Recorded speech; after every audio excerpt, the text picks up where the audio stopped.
Welcome back to Saurav Insight. In a world full of noise and constant scrolling, it's easy to feel overwhelmed.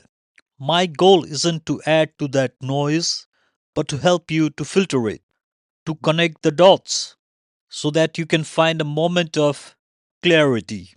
You're hearing my real voice right now, but I use an AI voice for the episodes to keep things smooth and easy to digest. The delivery is digital, but the heart is human. Let's get started. Welcome back to Saurav Insight. Today we are stepping back from the noise to look at the signal. We're discussing a shift that feels personal to everyone, but is driven by forces much larger than us. The future of work and how artificial intelligence isn't just reshaping our economy, but our internal sense of worth. It starts with a specific moment, a Tuesday morning in London. That's right. It was a Tuesday, barely 11 a.m. For most of the city, the work week was just hitting its peak. But for me, sitting there in my office, there was this sudden, unsettling quiet. Because the work was already done? Exactly. My AI workflows had just finished the strategic heavy lifting for the entire week. The structure was set, the execution was automated. In a logical world, I should have been celebrating. I mean, I'd achieved the modern dream: efficiency, leverage, time freedom. But honestly, I didn't feel free. I felt this hollow anxiety. While I was busy optimizing, I realized the unique value I used to provide, the thinking I pride myself on, was being replicated by a machine in seconds. That is a haunting realization. We've always been paid for our time or our output, but when the output is instant, the equation breaks. It completely upends the labor model. If a task that used to take me a week now takes an AI a day, the economy struggles to value the human for the remaining 4 days. As an immigrant building a life here in London with a family to support, that uncertainty is terrifying. It stops being about productivity and becomes about sustainability. My Tuesday morning wasn't just a mood swing. It was a leading indicator. It was a signal check for what's coming for the entire labor market. You call it a signal check. What are the red flags you are seeing as a specialist that tell you the socioeconomic ladder is actually breaking? The signals are flashing red. First, you have the entry-level cliff. In the UK alone, tech graduate roles fell by nearly 46% last year. That's the bottom rungs of the ladder being sawed off. Then there's the automation reality. Software is increasingly doing the work of people, from Amazon fulfillment to coding. The market objective is clear: remove labor costs to drive efficiency. And looking at the macro risk, Goldman Sachs predicts 300 million jobs could be exposed to automation. We aren't just talking about blue-collar shifts, we are talking about the automation of judgment. That is the differentiator, isn't it?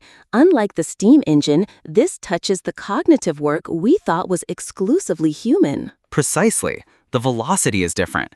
This technology collapses skill ladders before workers can climb them or institutions can adapt. The efficiency gains are captured by capital, profits, much faster than we, the people, can renegotiate our value. So, if the ladder is broken, what is the safety net? Figures like Sam Altman discuss universal basic income, UBI. Is that the fix? It's a partial fix. Their argument is simplified. The robots earn, we cut you a check, you are free. But I struggle with that definition of freedom. UBI solves for survival, absolutely. It keeps the lights on, but it doesn't solve for sanity. Humans are evolved to contribute, to solve problems. If the machine does all the heavy lifting and we are just consumers, we risk creating a society that is well-fed but spiritually empty. That is a crucial distinction: survival versus sanity. If a monthly check isn't the full answer, what is the missing link? I believe we need to shift the goalpost from income to radical affordability. We shouldn't just give people money to survive high prices. We should leverage this technological abundance to crash the cost of living. If AI slashes the cost of energy, transport, and logistics, policy needs to ensure those savings are passed down to society, not just hoarded as margin. Essentials need to be priced as infrastructure. As global efficiency goes up, the hours a human needs to work to earn a decent life must go down. That leads to what you've called the dual-track life. What does that look like for us practically? It's about separating existence from ambition. Track one is the foundation. A decent standard of living becomes accessible with minimal labor because technology has made essentials cheap. Track 2 is the enterprise. If you want to build a fortune or push boundaries, you can still work 80 hours a week. But for the rest of us, we don't sit idle. We unlock human enterprise. Human enterprise. That sounds like a new definition of work. We pivot to social productivity.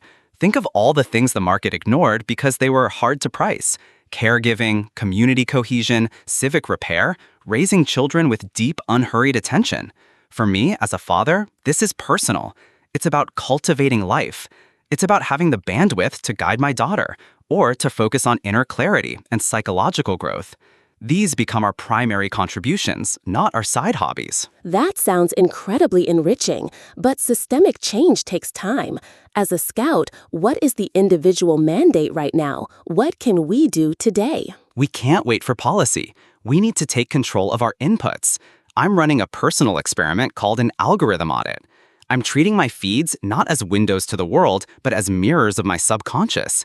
Most systems feed our reflexes, outrage, or comfort. I'm manually redirecting them towards learning, clarity, and closure. It's about reclaiming attention. Because if the machine is going to handle the efficiency, our job is to double down on our humanity. Let the machine be efficient. Let the human be human. A powerful insight as always. Thanks for guiding us through this, Saurav. Always a pleasure to explore the big picture with you.